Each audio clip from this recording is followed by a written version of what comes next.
사랑하는 여러분, 한 주간 평안하셨습니까? 네, 오늘 또 명절을 맞이해서 아마 가족분들도 이렇게 또 오신 것 같은데 잘 오셨습니다. 오늘은 우리 교회학교 연합으로 함께 예배를 드립니다. 우리 아이들이 지금 위에 있죠? 네. 감사합니다.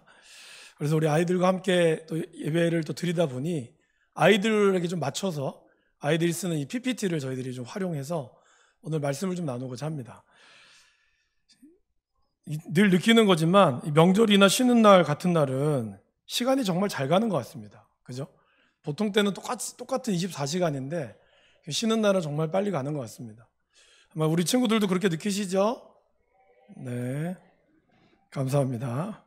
오늘 말씀을 다시 한번 복음으로 충만한 가정과 교회 에베소서 1장 23절 말씀인데 우리 같이 한번 우리 친구들만 한번 해볼까요? 오늘 초등부 이 말씀이죠? 다 외웠죠? 자, 해보겠습니다. 시작.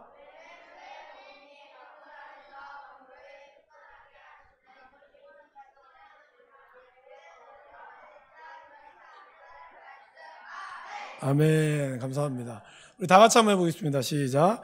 교회는 그의 몸이니 만물 안에서 만물을 충만하게 하시는 이의 충만함이니라. 에베소서 1장 23절 말씀. 아멘. 네.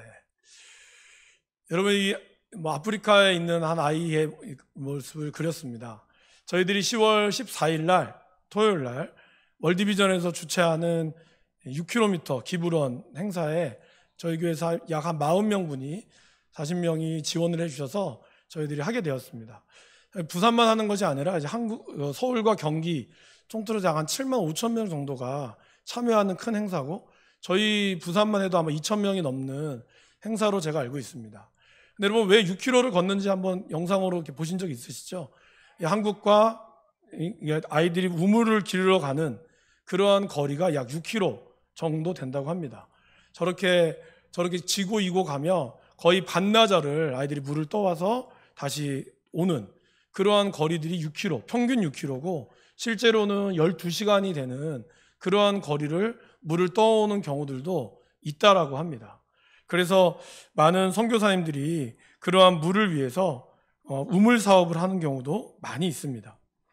경기도에 있는 수자원본부의 자료에 따르면 물은 인체의 70% 이상을 차지하고 여러분들이 몸에 흘러가는 이 피 안에서도 물이 약 한 90% 이상을 차지하고 있다라고 합니다. 그래서 사람의 몸을 물주머니라고 할 정도로 물은 매우 중요합니다.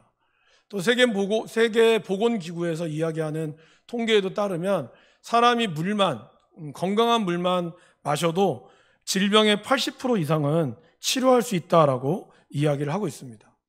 우리 아이들이나 한 20대쯤 되시는 분들은 모르시겠지만 그래도 제 나이대에서는 물을 이렇게 사 먹은 적이 없었습니다. 어렸을 때.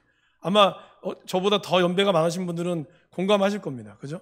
예전에는 물을 사 마시지 않았습니다. 그냥 집에서 있는 물을 떠먹으면 됐고 그것도 문제가 안 됐어요. 근데 제가 초등학교 때 선생님께서 이제 너희들이 좀 크면 물을 사 마시게 될 때가 온다 그런 얘기를 하시더라고요. 사실 그때만 해도 믿지 않았습니다. 저희 집은 늘 그냥 수돗물로 마셨고 그 물을 그냥 물 좀 끓여서 보리차물로 먹었던 거지 다반사였는데 정말 선생님의 말씀대로 시간이 흐르고 나서 보니까 이제는 물을 마시거나 아니면 물을 끓이지 않으면 안 되는 그러한 상황에 놓이게 되었습니다.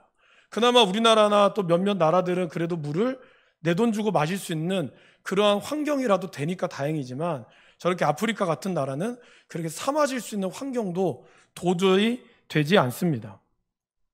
우물을 파는 사람들, 선교사님들의 이야기를 들어보면 정말 이렇게 우물을 보통 선교사님들이 아프리카나 아니면 동남아시아, 필리핀이나 이렇게 물이 나오지 않는 아니면 물을 마실 수 없는 그런 지역에 깊은 우물을 파는 사업을 하는데 그 사업을 하다가 정말 깊이 파는 도중에 물이 나오는 그러한 징조, 뭔가 소리가 난다거나 그렇게 나와서 마침내 땅속 깊은 곳에서 물이 터져 나올 때가 되면 사람들의 입에서는 탄성이 나온다고 합니다. 그 눈에서는 눈물이 나온다고 하죠. 왜냐하면 그렇게 물을 얻는 것은 그 마을에 생명이 터지는 것과 같기 때문입니다. 그래서 우물을 파다가 우물을 생긴다는 것은 바로 그 마을이 이제 뭔가 발전할 수 있는 그러한 모습이 된다라는 것입니다.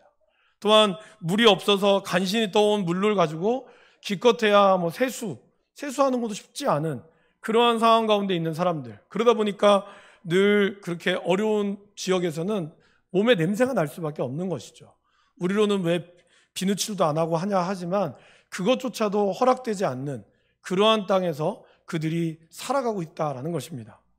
그러한 곳에서 나오는 이 우물, 그리고 이렇게 동네가 가득 채워짐으로 사람들의 걱정이 사라지는 그러한 상태, 그 상태를 우리는 뭐라 그럴까요?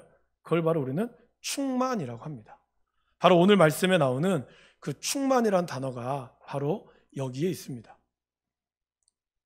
사랑하는 여러분, 하나님께서는 오늘 우리에게 이미 태초부터 그리고 창조하실 때부터 저와 여러분들의 삶이 충만해지기를 원하셨고 충만하라고 말씀하셨습니다. 창세기 1장 28절 말씀을 우리 같이 한번 읽어보겠습니다. 하나님이 그들에게 복을 주시며 하나님이 그들에게 이르시되 생육하고 번성하여 땅에 충만하라. 땅을 정복하라. 바다의 물고기와 하늘의 새와 땅에 움직이는 모든 생물을 다스리라 하시니라.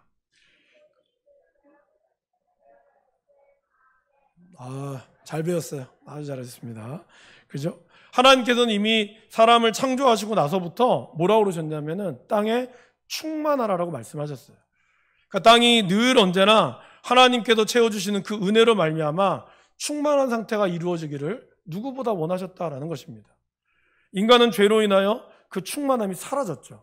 그래서 남자는 열심히 일을 해서 그 땅에서 나오는 엉겅퀴를 제거하지 않으면 안 되는 그러한 상태였고, 그리고 여자분들은 결혼하면 아이를 낳았을 때 출산의 고통을 누려야 했습니다.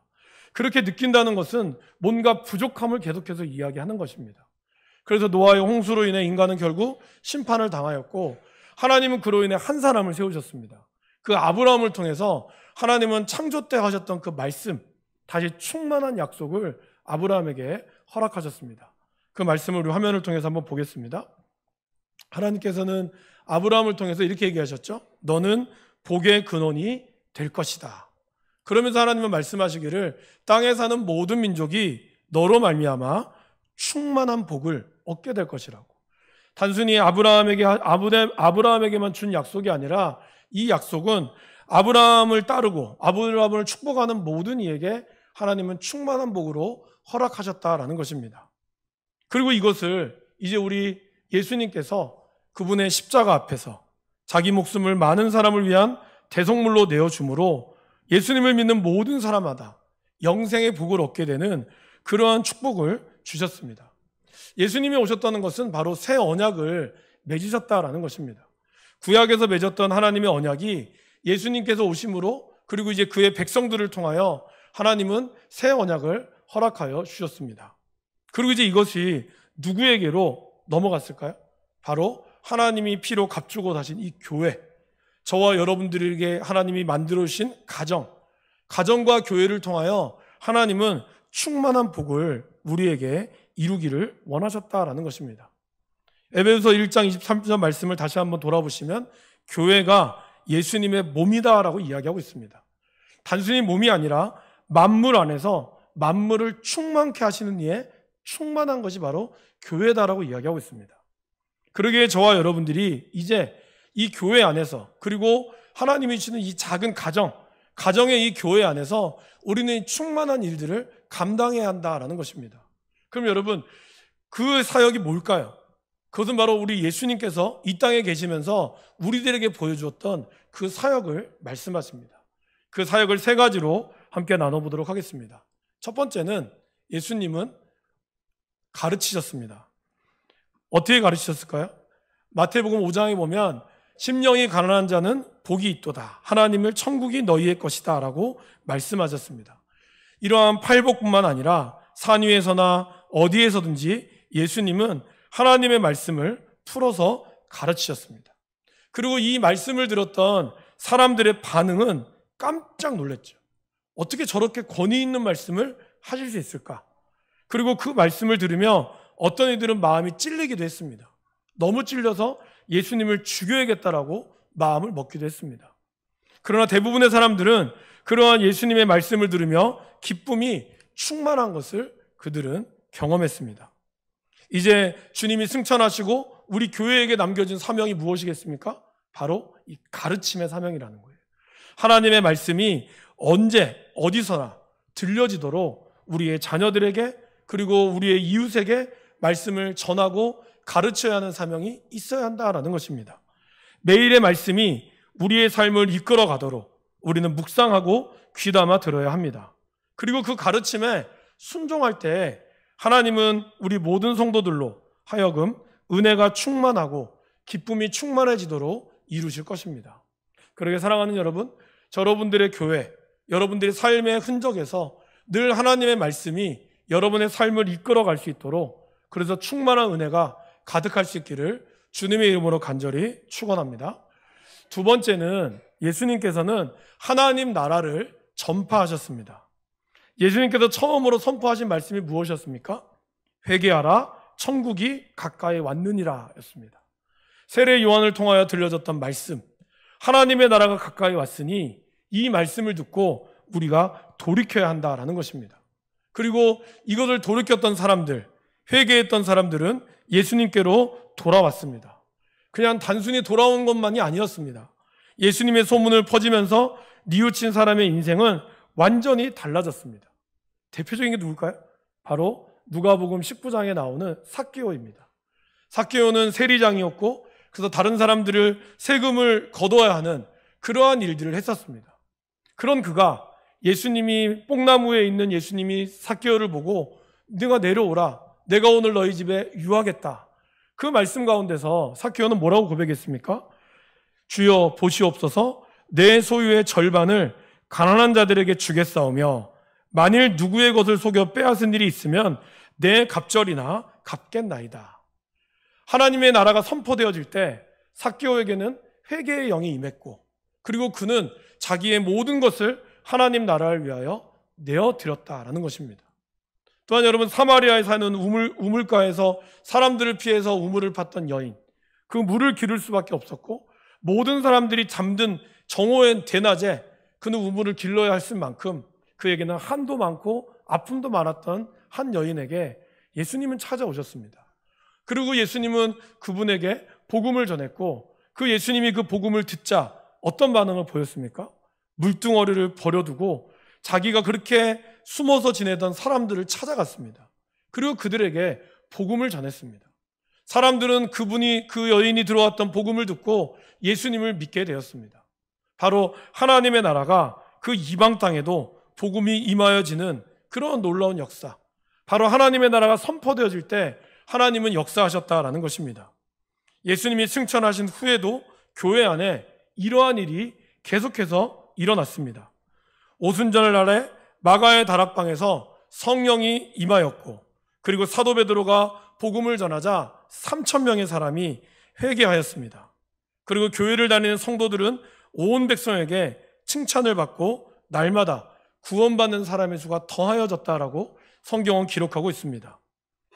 이제 이 땅 가운데도 우리가 하나님 나라를 선포하며 회개하며 복음으로 살 때 하나님의 통치가 저와 여러분들의 삶과 가정에 충만해질 수 있기를 간절히 소원합니다. 마지막 세 번째로 예수님은 병든 사람들을 고쳐주셨습니다.